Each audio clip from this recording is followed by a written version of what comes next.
Euh, voilà quoi, donc on en est là aujourd'hui et ça nous demande beaucoup de travail. Donc beaucoup de travail, mais en même temps, moi je suis à l'Assemblée Générale il y a 10 jours ou 15 jours, je suis à l'Assemblée Générale d'une association des chômeurs.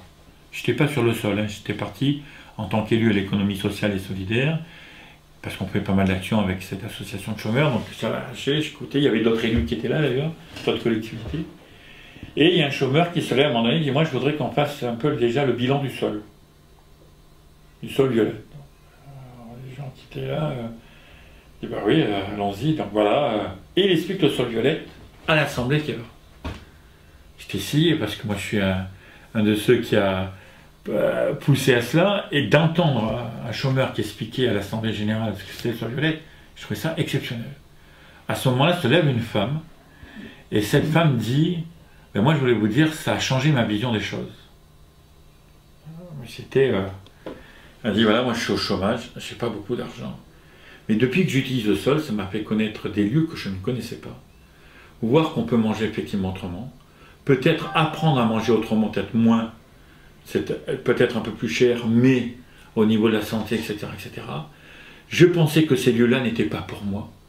Donc, du coup, j'ai tout cru que ces lieux-là sont là pour moi. Et j'ai décidé que je gagne très peu d'argent.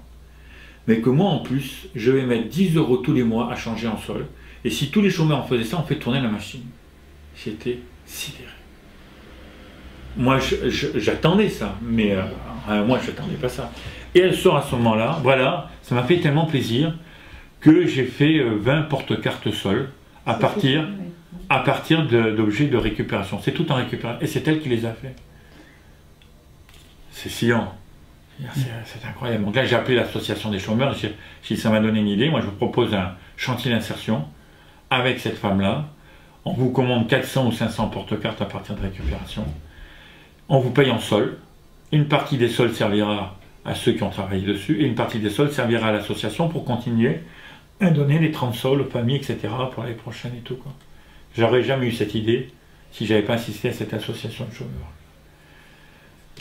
Voilà, c'est des choses comme ça, quoi. Après, on a aussi des bâtons dans les roues, hein. Il faut que ça soit clair, hein. Des bâtons dans les roues, je veux dire, l'opposition,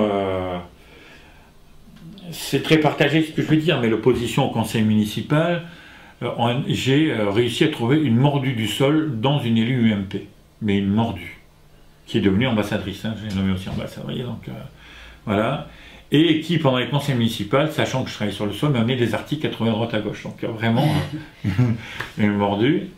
Sauf que le jour où on a voté le sol, l'opposition vient me voir à midi. On a des noms de conseils municipaux qui durent une journée. Et un des élus me dit, écoute Jean-Paul, je vais te dire, nous on va voter contre, et c'est moi qui suis chargé de te poser des questions et dire qu'on va voter contre. Je dis, écoute, on est en démocratie, il n'y a pas de problème, mais pourquoi vous allez voter contre? Elle dit d'abord, il ne faut pas qu'il y ait une monnaie qui remplace l'euro. Je dis, mais on ne remplace pas l'euro, au contraire, on donne de la valeur à l'euro. Comment ça? J'ai dit, mais si on a des sols, c'est parce que nos euros gagent le sol. Quand je vais à la banque, je mets bien mes euros à la banque, et c'est contre ça qu'on me donne du sol. Je dis, la seule différence, c'est que mon euro, si je l'avais dépensé dans une entreprise telle qu'un grand supermarché, mon euro il serait parti du territoire, il aurait été capitalisé quelque part pour une minorité, et il n'aurait pas travaillé pour une majorité. Tandis que moi, mon sol, il va tourner 4 ou 5 fois, il va donc créer 4 ou 5 fois sa richesse, d'accord? Et donc, comme je l'ai eu grâce à l'euro, ça redonne sa vraie valeur de départ à l'échange, d'accord? Je dis à l'échange. C'est bien l'euro qui a permis. Je vois le gars qui se décompose au fur et à mesure, hein. Et puis, après, j'ai dit, donc, ça crée de l'emploi, ça crée de la richesse, ça crée des liens différents, etc. Et puis, enfin, c'est une monnaie sociale qui permet de replacer la monnaie à sa juste place, quoi. Puis la femme me dit, mais on ne peut pas voter contre. Je dis, mais ça c'est vous qui voyez, hein. Elle dit, mais quand je vais le dire aux autres, il faut que j'aille voir les autres. Je dis, écoute, Madame Toutsu, qui est une fervente, elle peut t'aider. Ils sont partis voir les autres, etc. Et donc à la fin, sur les 17 de l'opposition, 5 se sont abstenus et 12 ont voté pour. Je suis même pas une contre. Sauf que ceux qui ont voté, qui se sont abstenus, dedans il y a l'ancien maire, qui est quelqu'un qui est bien placé au niveau financier, et qui est parti voir un des gars qu'il avait placé à l'époque, grâce au gouvernement, le trésorier payeur municipal, pour dire n'accepte pas le sol, quoi. J'ai vu le trésorier payeur municipal, on lui a expliqué, ok. Il dit, moi je vais demander à Bercy. Il a fait une lettre.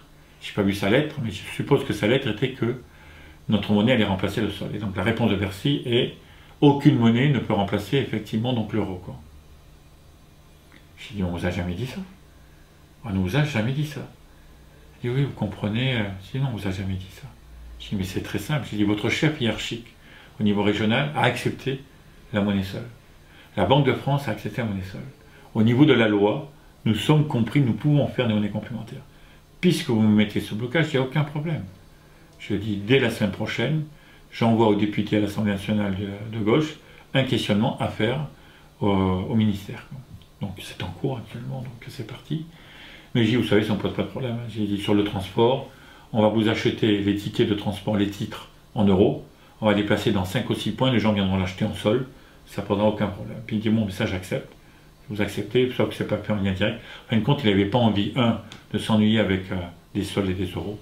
Ça, c'est le premier point. Et le deuxième point, au niveau politique, la peur de la réussite fait qu'il fallait qu'il y ait un blocage qui soit quelque part. Mais en fin de compte, le blocage est intéressant, parce que peut-être ça va nous permettre de lever d'une manière encore plus claire ces obstacles au niveau national. Voilà. C'est le genre d'obstacle, mais c'est les combats. On est dans un temps d'expérimentation, c'est des combats intéressants. Donc voilà. Notre histoire, où est-ce qu'on en est aujourd'hui. Du coup, ben oui, c'est vrai, il y a une répercussion un peu partout, puisque, comme je vous dis, j'ai eu une entière, j'ai eu les Vilaines lundi, oui, il y a l'Île-de-France aussi qui m'appelait, des partis politiques m'appellent pour venir dans les universités d'été expliquer le sol, enfin, etc. Donc, voilà. Je vais vous ranger, oui. Est-ce que je peux vous en acheter un pour le garder Est-ce que vous pouvez m'en acheter un? Oui. Alors, vous ne pourrez pas l'utiliser? Non, c'est pour mais je vais vous en donner un. C'est pour le garder. Je vais vous en donner un de mon dossier de contamineur. Comme ça, quelque part, c'est pour contaminer la monnaie, pas justement le sol violet. Exactement. C'est pour contaminer les monnaies complémentaires. On est bien d'accord. Ouais. C'est vrai que c'est revenu vraiment à plusieurs reprises durant les journées nationales à Romans. Là, le sol violette, grosse curiosité, beaucoup d'intérêt, beaucoup de gens qui regardent. On a énormément de gens. Moi, je vois, j'étais donc aux états généraux de l'ESS, je suis intervenu là-dessus. Non, je ne veux pas. Je vous contamine. Oui, je voulais vous faire parler ça. Ah, d'accord. Et comment dire ça, aux états généraux, j'avais donc, c'est marrant, un ancien ministre de l'Uruguay ou du Paraguay qui était à côté de moi et qui a été nommé aujourd'hui un petit peu comme responsable pour 8 pays d'Amérique du Sud de la nouvelle monnaie qu'ils ont lancée donc entre-temps, donc au mois d'avril 2010, ce qui était venu nous dire l'ambassadeur de Cuba en 2009, donc le sucre, d'accord, qui est donc une monnaie qui, comment dire ça, est bien là pour remettre en cause le dollar américain. Quoi. Et donc, ils sont à 8 pays. Et donc, lui, ce qui l'a intéressé dans ce que j'ai dit, il me dit, nous, on a lancé au niveau des États, mais sur le concept et comment travailler, quel outil mettre en place sur les territoires, on n'a pas assez travaillé. Et est-ce qu'on voulait venir un mois chez nous pour pouvoir faire ça, etc. Quoi. Donc, c'est vrai que ça va très très loin. Quoi. Et on a eu énormément de gens qui sont venus après les États généraux, mais même maintenant avec la presse, enfin, etc., nous interpeller. Tous les jours, j'ai la presse. Tous les jours. C'est pas une image. Hein. Tous les jours, j'ai de la presse. Hier, c'était Le Figaro. Et Le Figaro et l'autre, je ne me rappelle plus. Aujourd'hui, cet après-midi, j'ai Télérama avec je sais pas quoi. Alors moi, je les fais tous. Je les fais tous et je dis partout on pourra en parler. Il faut en parler.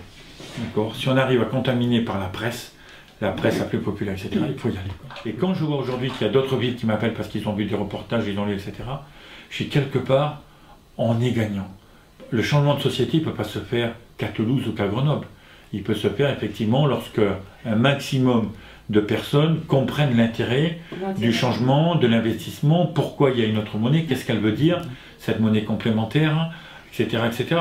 Et je ne me gêne pas aussi de dire aux gens, n'oubliez pas que ce n'est pas un épiphénomène, je dirais aujourd'hui. N'oubliez pas, par exemple, en Allemagne, au bout de 7 ans, la monnaie tourne 4 fois et demi, Schingauer aujourd'hui.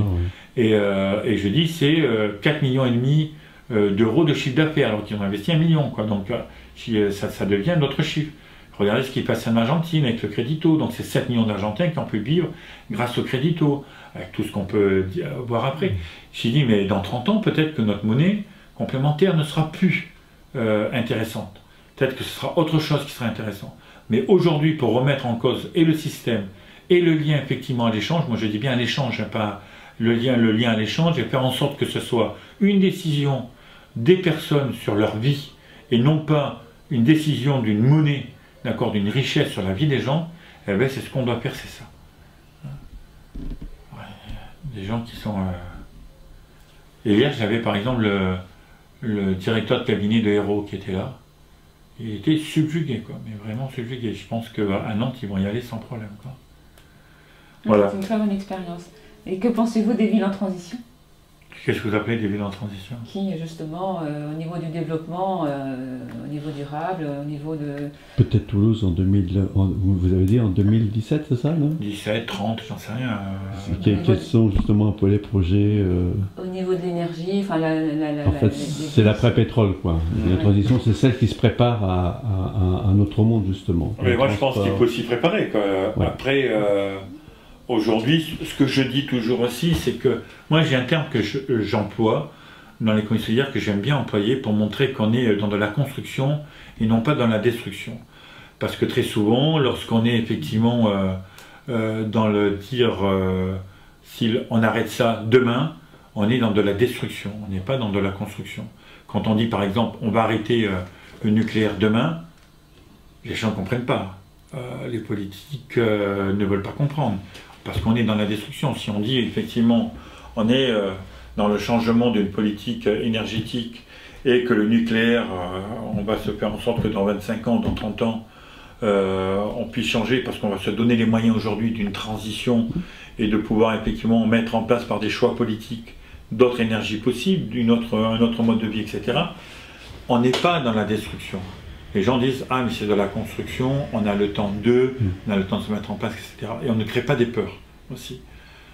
Aujourd'hui, le fait de dire, je prends toujours ça, l'énergie en disant on va arrêter le nucléaire, les opposants disent eh ben, les plus malheureux ne pourront pas la payer parce que les autres énergies sont trop chères.